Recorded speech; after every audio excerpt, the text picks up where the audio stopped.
Hey, let's do something special for Grandpa's birthday, I suggested. Great idea. Let's make Grandpa's favorite beef stew and celebrate together, I replied with a smile, agreeing to my granddaughter's proposal. Over the next few days, in preparation for my husband Robert's upcoming birthday, Emma, who had apparently never cooked before, held the knife with trembling hands. I couldn't help but feel tempted to intervene. However, I continued to watch her intently. Children learn quickly, and within just a few days, Emma became proficient enough to cut things to an appropriate size with the knife. And finally, the long-awaited day of Robert's birthday arrived. Emma had spent a considerable amount of time preparing the beef stew.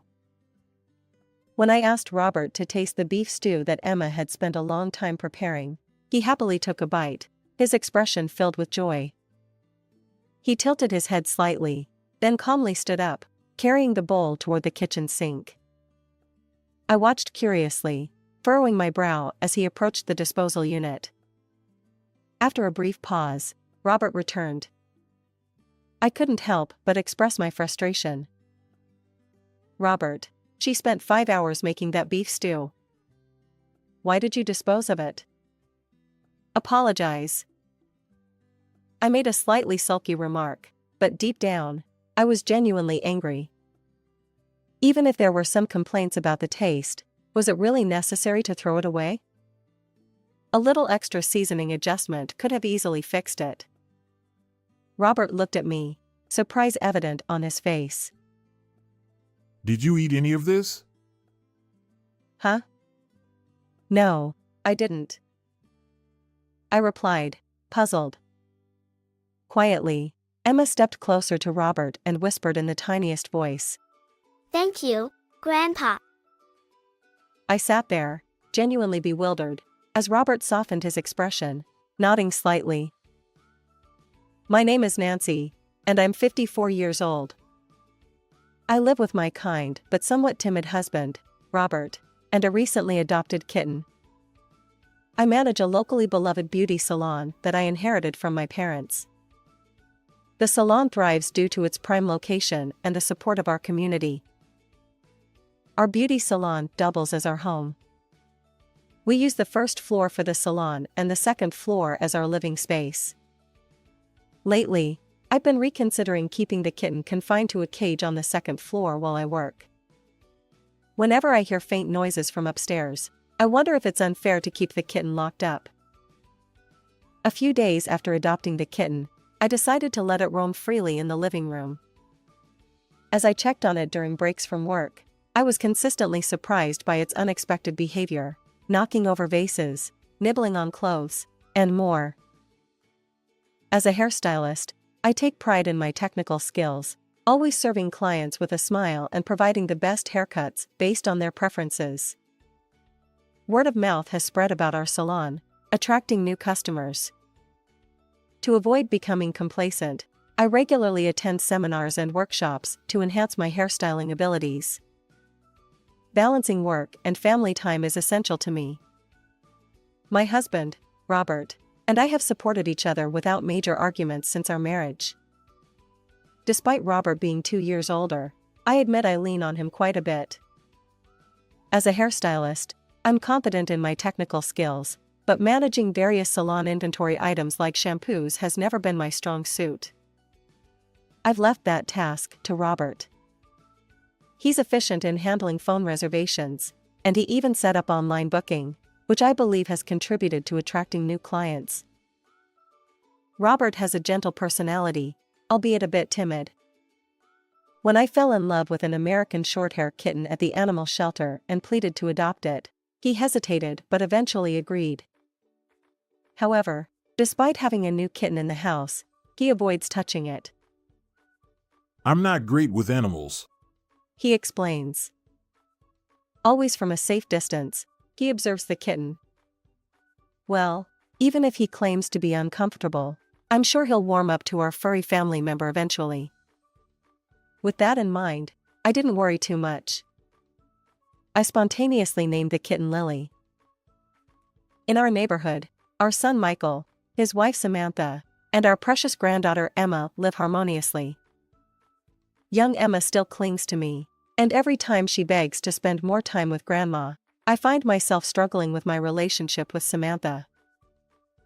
Emma asks me to cut her hair once a month. When I suggest, "Why not have your mom do it?" she responds with an innocent smile, loud enough for Samantha, who is nearby, to hear. Because Grandma is better at it. Although Samantha smiles, her eyes don't share the same amusement. As I examine Emma's finished haircut, Samantha murmurs, "Indeed, you're quite skilled." The truth is, Samantha is also a hairstylist. While I look forward to bonding with my adorable granddaughter, I've been hesitant to cut Emma's hair, fearing it might hurt Samantha's pride as a mother. Yet Emma has grown even more attached to me, and she often wants to spend time together. Samantha and my son Michael both work full-time, so Emma ends up staying with us frequently. I temporarily closed the salon to prioritize walks, park visits, and quality time with Emma. However, Samantha's subtle disapproval continues to bother me. Although unspoken, I can tell she disapproves when Emma and I share moments. One day, I decided to address it directly with Samantha. "Samantha, we're both hairstylists, and there's this unspoken rivalry, right? But since we're family, maybe we should try to get along?" Samantha looked surprised for a moment, then smiled and replied, "I'll reconsider. Maybe getting closer to Nancy could benefit Michael and Emma." Her words put me at ease. While I don't know what lies ahead for Samantha and me, I'm determined to cherish our family bonds. And as I wish for more joyful moments playing with Emma, I navigate the busy days ahead. One day, Michael's family visited my home. Our playful kitten, Lily, was chasing a toy with Michael and Emma. As they played, I sat nearby, pen in hand, jotting down notes in the cat care journal I've kept since Lily joined our family. Suddenly, I remembered that next Sunday is Robert's birthday. I motioned for Emma to come closer. "Hey, let's do something special for Grandpa's birthday. How about hosting a fun party that's different from our usual celebrations?" Emma looked a bit puzzled, but her eyes sparkled. That sounds great. Let's make Grandpa's favorite beef stew and celebrate together, she replied. I smiled, agreeing with Emma's proposal. Over the next few days, Emma learned how to make beef stew under my guidance. Although she'd never really cooked before, she tackled the challenge with determination. I handled the verbal instructions while Emma did all the chopping and simmering. As the days passed, Emma's knife skills improved remarkably. It's amazing how quickly kids learn and adapt.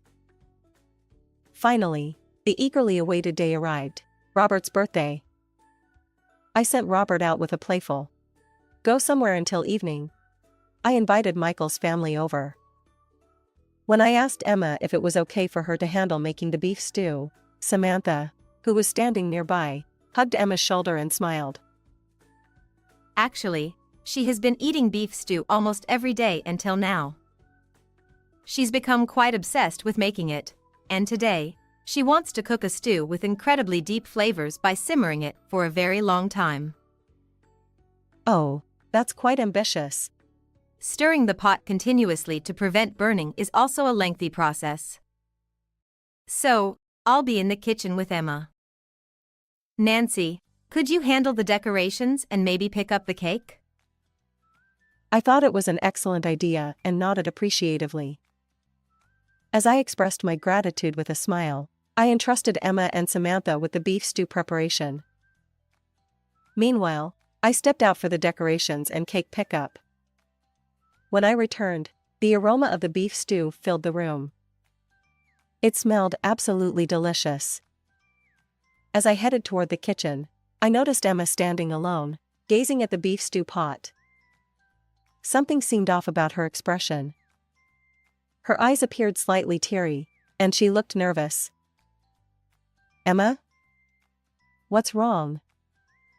Are you okay? I asked. After hesitating for a moment, Emma finally let the tears spill over. Grandma, I messed up the beef stew. I placed my hand on Emma's shoulder, surprised yet comforting. It's okay, Emma. Even if the beef stew doesn't turn out perfectly, everyone makes mistakes. What matters is celebrating Grandpa wholeheartedly. Emma's eyes welled up with tears. But Grandma, I'm sorry, but I think the beef stew won't taste good. I want something else today. What are you saying? It might not be a failure after all. How about this? Let Grandpa taste it, and if he likes it, we'll all enjoy it together. How does that sound? I suggested. Emma's delicate expression tugged at my heart. But from what I could see, the stew wasn't burnt, and the ingredients were properly cut. Where could it have gone wrong? Well, I was sure Emma would agree once Robert tasted it. As the sky outside turned reddish, Robert arrived home. Simultaneously, Emma and I seated Robert and explained the situation. Well, if I taste it and like it, then we'll all share it. Robert happily took a spoonful of the beef stew. He tilted his head slightly, then calmly stood up, carrying the bowl toward the kitchen sink. I watched curiously, furrowing my brow as he approached the disposal unit. After a brief pause, Robert returned. My expression now a mix of frustration and curiosity. Robert, Emma spent 5 hours making that beef stew. Why did you dispose of it? Apologize. Although my tone sounded a bit sulky, I was genuinely upset. Why would he throw it away when a simple adjustment, adding more seasoning, could have fixed any issues? Robert looked at me, surprise evident on his face. Did you eat any of this? Huh? No, I didn't. I replied, puzzled. Quietly, Emma stepped closer to Robert and whispered in the tiniest voice. Thank you, Grandpa. I sat there, genuinely bewildered, as Robert softened his expression, nodding slightly. I'm sorry, Nancy, the stew had nuts in it, and I know about your allergy. I didn't want to take any chances. Robert said, his smile gentle. His words left me momentarily stunned. I indeed had a severe nut allergy, especially when it came to food. Emma mentioned that she failed while making the beef stew, but I didn't taste it or adjust it due to my own allergy concerns. Throughout my life, I've been extremely cautious about nuts, avoiding any food that isn't explicitly nut-free. It's become a habit, and regardless of who prepares the food, family or otherwise, I unconsciously pay attention to potential allergens. When Robert and I dine out, he always tastes the food for me. He'll be the first to sample it, if there's any uncertainty about nuts. I had a painful experience once when a restaurant staff provided incorrect information about nuts, so Robert's vigilance has been a relief. My nut allergy is indeed severe. Of course, I've communicated this to my son, Michael, and his wife, Samantha. With a mix of surprise and frustration, I blurted out, "Don't you remember I have a nut allergy? Why was it there?" Although I wasn't addressing anyone in particular, Samantha spoke up. She seemed a bit flustered. I apologize, Nancy. Maybe Emma accidentally added nuts because she loves them. She probably didn't know about your allergy. She patted Emma's shoulder as she spoke. The revelation that Emma liked nuts caught me off guard. While I hadn't specifically informed Emma about my allergy, we'd discussed her own dislike for nuts before. I remembered a time when she laughed, saying she was just like me because she didn't like nuts either. But I did tell Emma I disliked nuts. I said, my surprise and confusion evident. Samantha replied, Nancy, Emma loves nuts. It can't be helped. Thankfully, it didn't lead to a major incident. Emma's head hung low, her face a mix of sadness and remorse. I continued to gaze at Samantha, trying to understand what was happening. Had I overlooked some crucial detail? Michael sensed the tension and created an opportunity to revisit the conversation. Let's discuss this another time. Michael suggested, creating a diversion. After all, today was Robert's birthday. We wouldn't want to ruin the festive mood. Robert, gently stroking his chin, proposed. Let's check the surveillance camera. Samantha's expression shifted from surprise to a pale hue. Huh? She uttered. The security camera, installed recently for our new cat, seemed to hold an ominous significance for Samantha. Robert muttered. Usually, I only activate the camera while we're working at the salon, but today, I accidentally left it on. No worries, Robert. I'll make sure Emma understands her mistake about the nuts. We don't need to replay the camera. As an apology for discarding the beef stew that Emma had spent hours preparing, I thought it would be nice to witness the cooking scene she had worked so hard on. Robert said, his smile gentle but his eyes serious. He then removed the SD card from the cat's surveillance camera and inserted it into the TV's video player. The footage clearly showed the kitchen scene where Samantha and Emma were cooking, their conversation audible due to the camera's audio recording feature. Samantha glanced around nervously, suggesting, Why don't we just go out for dinner if there's no food? Ignoring her, Robert increased the playback volume. Amidst the noise, Samantha's and Emma's voices emerged. Samantha's tone was firm. Hurry up! As Samantha handed Emma the nuts, the scene played out. I stared, perplexed. Emma's tearful expression revealed a mix of sadness and guilt. Emma shook her head, refusing to accept the nuts, and pushed them back toward Samantha's chest. In response, Samantha slapped Emma's cheek forcefully. Emma collapsed on the spot, and Samantha, humming to herself, meticulously crushed the nuts on the cutting board. With an evil grin, she continued. I'll simmer it well enough so that old hag won't notice. Emma's tearful voice pleaded. Stop it. Grandma might suffer. But Samantha looked down at Emma with an icy expression. If we reveal this, I might get arrested by the police.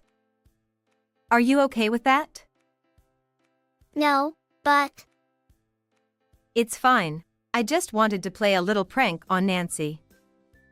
This will be our secret, Emma. Samantha winked, pointing her index finger in front of her face, while Emma stood there, stunned.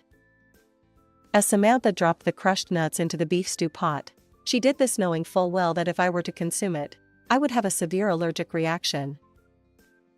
Robert and I were both deeply shocked, staring at the footage. Michael's voice trembled as he asked. Why would you do something like this? Samantha, realizing that everything had been exposed, abandoned any pretense and crossed her arms, her expression sharp. You have it easy, don't you, Nancy? Running your own salon, working freely, chatting with familiar clients. You don't struggle like the rest of us. Her tone bitter. I exchanged glances with Robert and Michael, wondering what was going on. Samantha continued, venting about her work at the salon. The long hours of standing, insufficient breaks, and the policy of prioritizing client appointments even on holidays, all of it weighed on her. And yet you frequently take days off, go for walks and shopping with Emma. And at first I felt grateful, but gradually I became extremely angry. You deliberately added nuts to the beef stew. You even simmered it long enough to mask the taste. Robert interjected, his usually gentle demeanor now stern. If it were a little nuts, it would cause mild swelling in my mouth or lips if ingested in small amounts. However, A large quantity could trigger an anaphylactic reaction, potentially leading to difficulty breathing. Since childhood, I've been cautious about allergies, and although I've never experienced severe symptoms, I now realize that Robert was even more vigilant about my meals than I was. Why would you do this to Nancy? Not realizing that the beef stew contained nuts and eating it, risking Nancy's safety, and then planning to blame Emma for accidentally adding them. Robert explained politely. Everyone present grasped the malicious intent behind Samantha's actions. I'm sorry, Mom. Michael was the first to apologize deeply. But Robert remained expressionless, calmly pulling out his smartphone. I'll contact the police. As soon as the word police was mentioned, Samantha turned pale, her eyes widening in shock. She seemed to think that adding nuts to the beef stew was a minor matter. Michael tried to grab Robert's phone, but Robert, who usually smiled weakly, now wore an uncharacteristically serious expression, preventing Michael from interfering. This could have led to a serious accident. I believe the police should have a proper conversation about it. After contacting the police, I held Emma tightly for a while. Emma, regretful that she didn't resist more strongly, trembles in my arms. I struggle to find the right words to comfort her. Her small body quivers with emotion. Facing Samantha, who still seems unconvinced, I begin. You know, what hurts me the most isn't the danger I was in due to the nuts. It's that you tried to shift the blame onto young Emma and disrupt our precious family life. Samantha remained silent, staring into the distance. Everything has been laid bare, and her cold eyes fixate on me. Allergies may seem exaggerated to you. After all, nuts sneak into various dishes without notice. But here, where we cook, we must always be mindful of nuts? Exactly, it's not an exaggeration. I've been cautious about what I eat since childhood. How bothersome. It's probably just some minor skin irritation. Samantha scoffs. As Samantha adjusted her lipstick, Lily suddenly appeared from the adjacent room. With her small, agile body, Lily unexpectedly climbed up Samantha's dress, digging her claws into Samantha's neck. Ah! What's happening? Despite the discomfort from Lily's tiny claws, Samantha stood there helplessly. It seemed Lily was fixated on the necklace around Samantha's neck. Lily continued her ascent until she clung desperately to Samantha's body.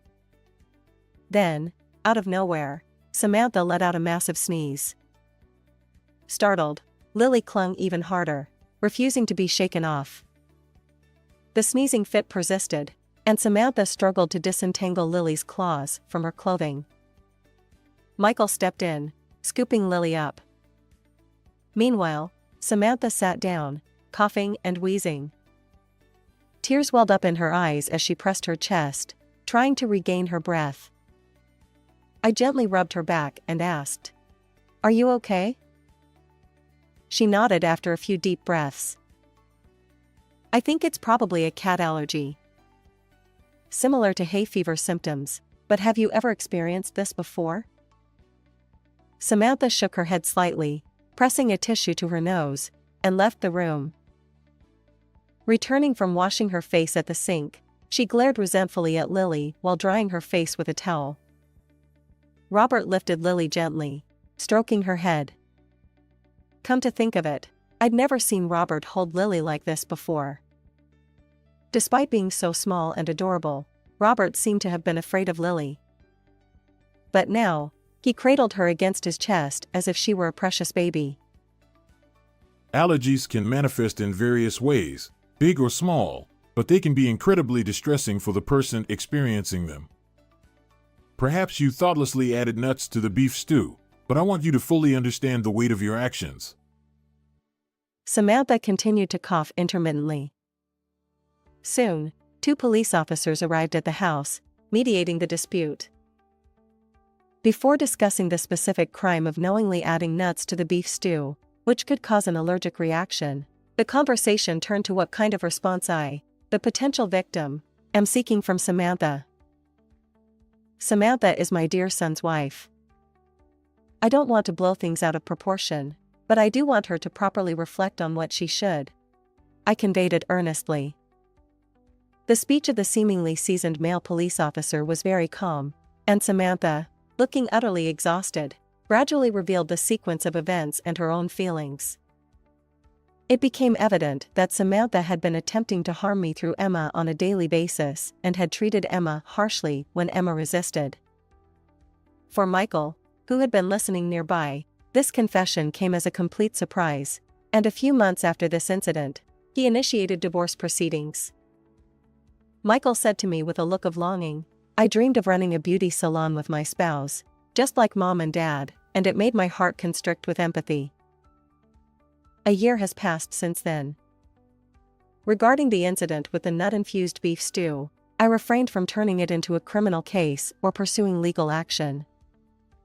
However, rumors spread quickly, and it seems Samantha can no longer live in the neighborhood. She has sought refuge with her parents. I don't harbor any resentment or anger towards Samantha. Instead, I genuinely worry about her and occasionally reach out via the smartphone that still receives messages. Those were seemingly trivial words, asking if she was okay or if she needed help. Some might consider it meddling, but I kept in touch. For months, there was no response. Then one day, I received a brief message from her. "I'm sorry." Samantha seemed to be reflecting on her actions and striving for personal growth. I genuinely wanted to forgive her. Since then, Robert and I have welcomed Michael and Emma to live with us in this house. Robert, ever vigilant after the nut-infused beef stew incident, has become even more cautious about what I eat. Having such a protective partner, I feel truly fortunate. I want to create joyful memories for Emma after her difficult experience, so we go out together. At work, I continue to self-improve, aware of my blessings and striving for even greater confidence. Lily, no longer a tiny kitten, stretches out under the living room table. She usually purrs contentedly, but when I prepare a meal, she approaches, sniffing the ingredients, and then leaves. There's probably no deep meaning behind Lily's behavior, but it reminds me that I'm surrounded by many caring beings. Today, I feel oddly happy. How did you find this story? If you enjoyed it, consider subscribing to our channel. Until next time.